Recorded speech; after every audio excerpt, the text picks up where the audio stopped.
Assalamu alaikum. Wa alaikum salam.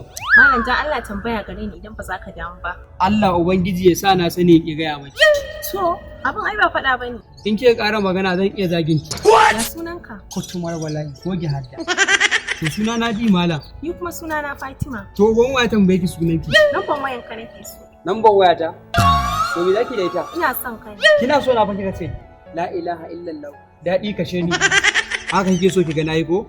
To ba zan baki namba ta ba. Amma me yasa? Saboda in na baki zaki ce mu yi soyayya. Ni kuma in dai za a raba ni da yan canji na ba soyayya. Allah ya sani to kwantar da hankalinka in dai wannan ne. Ni ba zan raba ka da canjin ka ba, akasari ma sai dai in ƙara maka. Allah sarki. Me yasa baki faɗi tun da wuri ba? Ai da ba wannan shari'a ba. Sa 090 600 2492. Ki sa di malam dan a mutum masoyinki. To shi ke. Kira wani in yi sebun da tawa kaɗai wanda uban kowa.